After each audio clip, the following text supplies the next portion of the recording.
I cannot believe I'm sitting on this mountain right now, and the moon is in front of me. The mountains are behind me, and there's a bird. When it flaps its wings, it sounds like a purr. Like, I swear to God, it sounds like a big cat is behind me every time I hear this bird. And it's like the most relaxing yet terrifying sound I've ever heard.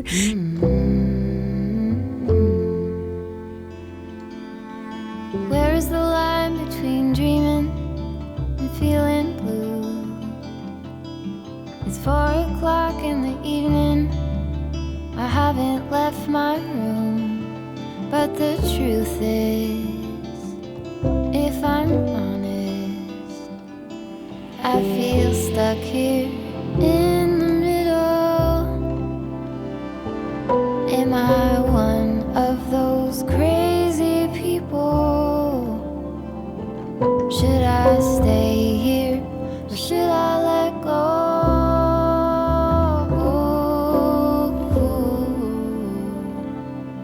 Pull the sheets over my head, hoping change is gonna find me. You don't have to remind me I'm doing nothing at all. I'm ruminating on a blank wall, but I feel stuck here in the middle. Am I one of those crazy people? Should I stay here or should I let go?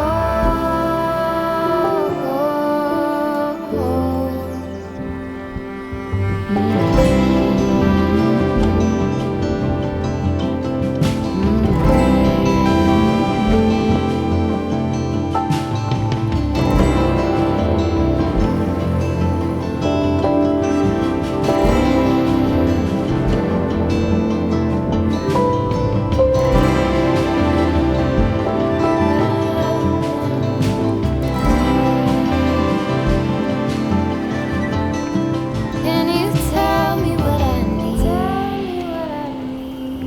Can you tell me what you see in me?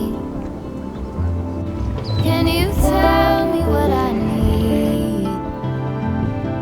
Can you tell me what you see in me? I just feel stuck here in the middle. Am I one of those crazy people? Should I stay here or should I let go?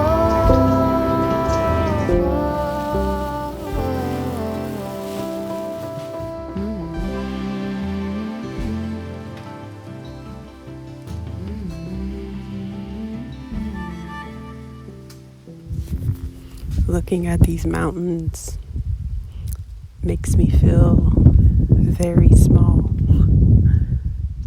I could be the smallest person in the world.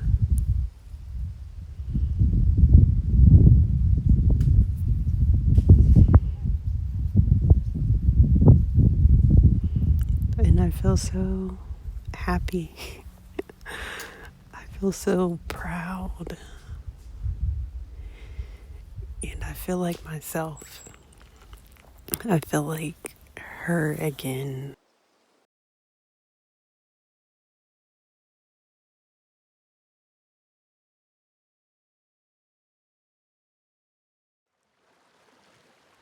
Guys, I'm about to show you something really, really beautiful.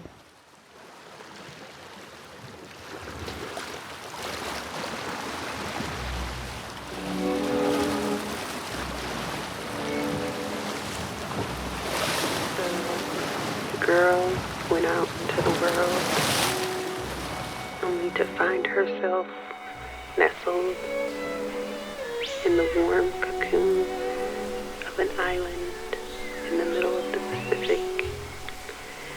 She laid her dreams at the world's feet and begged for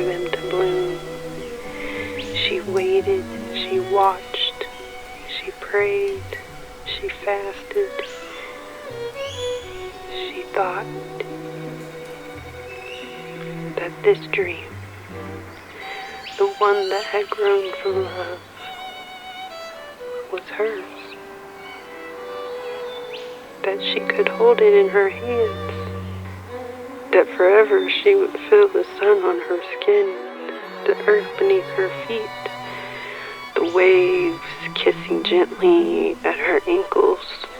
This dream, the dream of a wild girl, the call of nature, the hope for peace, the desire for land that is pure. Her dream walked away, and so did she.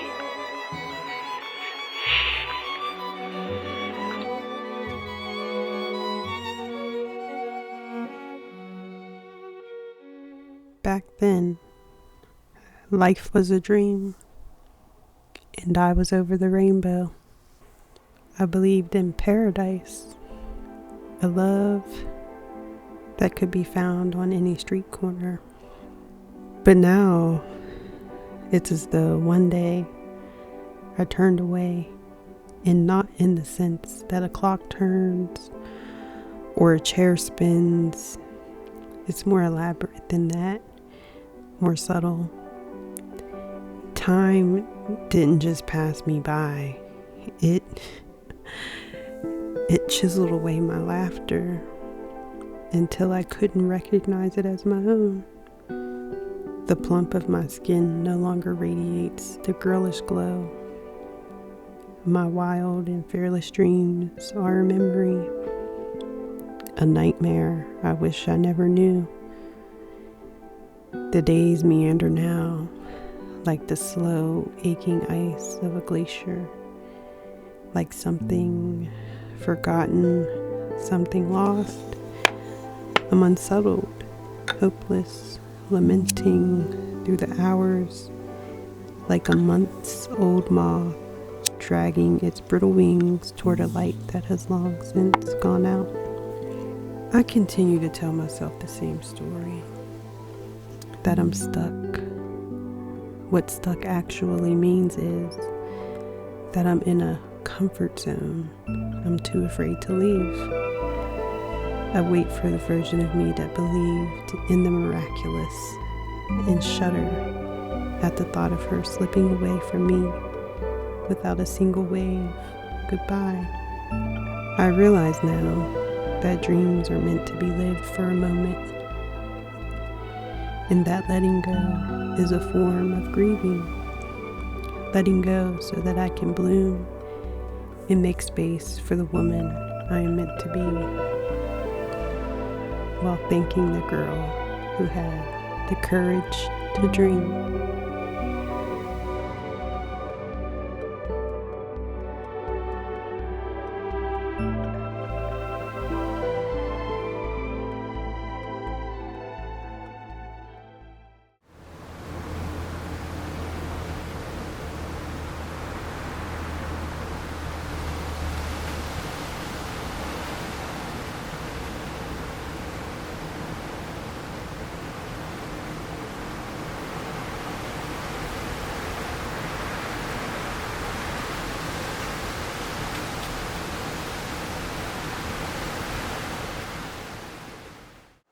Yeah, I really thought I could heal it.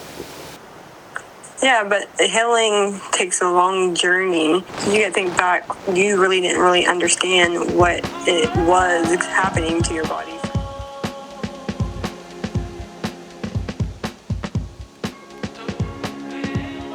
Like walking and working out and doing workouts that we're taught, that we did in track, are not going to be the same thing for you. Doing a plank is not going to work for what you have.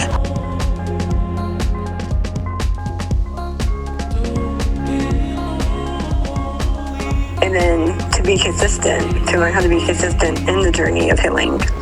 You're not even only healing emotionally, healing physically, like that's all toll on your whole body alone, not only dealing with what you have going on. You've been taking the steps into figuring out what's the best way for you to do this. And then you're putting yourself first. Because if you're not happy or not healthy, then everybody else around you is not where they need to be to their best of their ability. They can feel your sadness, and then it rubs off on them.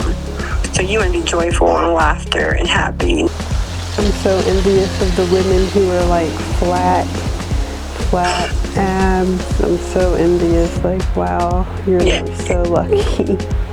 Or like, you know, when people walk into the grocery store and say, oh, how many months are you today? Even if when I have gone to doctors and the chiropractor and physical therapy, even they are kind of like, oh, like, did they say they were going to do surgery? Like, that's literally what the woman asked me. And she said, you know, we could just do what we could do.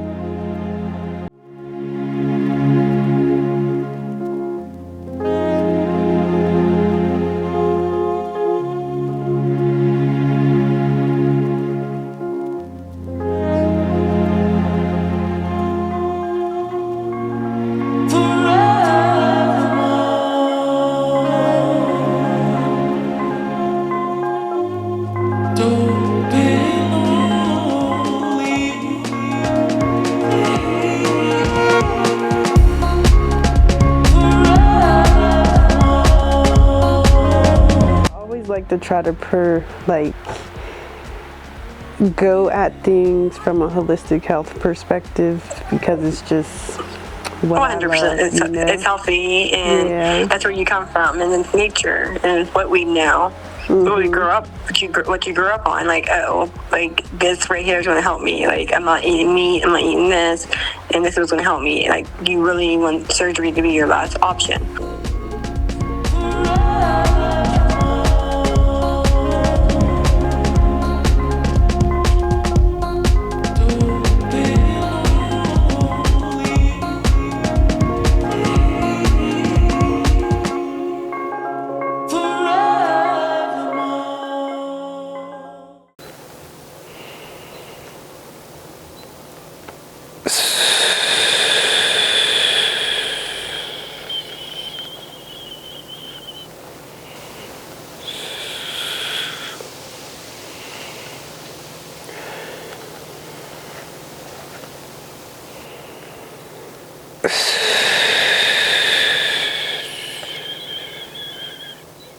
This breathing is supposed to help with my diastasis recti. If you don't know what diastasis recti is, it is separation of the transverse abdominis, which causes this bulging, doming, pregnancy look I have going on. So diastasis is usually seen in women who have gone through pregnancy and who have given birth, because your abs need to make room for the growing baby. So usually your abs look like this. When you go through pregnancy, they open to make room for that beautiful baby. And then sometimes women will go back here, or closed completely. Mine stayed all the way open. And so this is a problem or an issue I've been dealing with for years. Yes, I have walked around like this for years, and now it is causing back pain, shoulder pain, pain in my jaws. So it's becoming chronic, if you ask me. And so I've sought help from chiropractors, physical therapists, you name it, all types of doctors. I really thought that I would be able to heal it. And so I think I'm slowly coming to terms with the idea that maybe we might have to go the route of surgical intervention. But it turns out diastasis recti is the least of my concerns.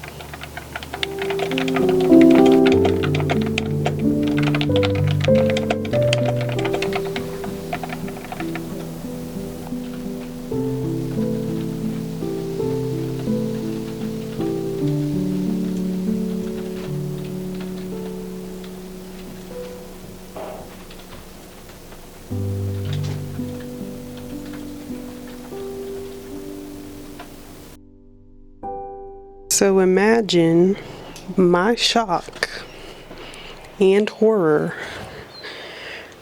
when the ultrasound technician looked at me in the face and said, "It's all fat." What? What do you mean it's all fat? I have been walking around telling myself that it has been and only been diastasis recti. Diastasis recti. Diastasis recti. Are you pregnant? No, I have diastasis recti. It turns out that there is a lot of visceral fat beneath my muscles. When she told me this, I have to admit that it kind of felt like a huge weight off of my shoulders, because now I'm like, okay, it's not just structural. It's not that I'm not doing the exercises right. I just need to burn a lot of more fat, more fat. So I hope you guys would love to join me on a holistic health journey that encompasses healing, but not just for me, but the planet as well, because I'm extremely passionate about the animals. And this, I feel like I have to heal in every facet of my life, but I also still have this wonder and I still have this love within me. And I'd really like to share that with you guys. And so I hope that you will join me on this journey where we will talk about poetry, read books, explore, adventure, get out into nature, do creative things, all of these things to help with the healing process.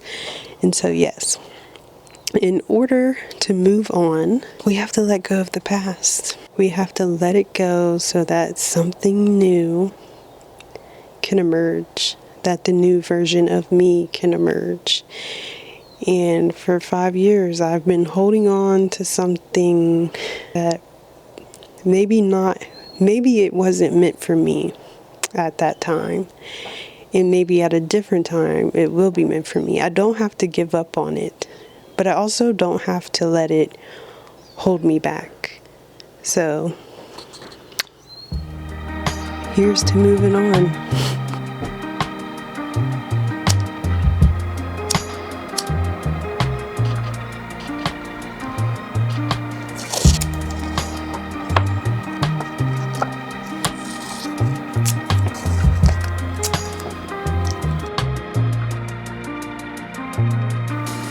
Leaving all my worries, I prepare for something new.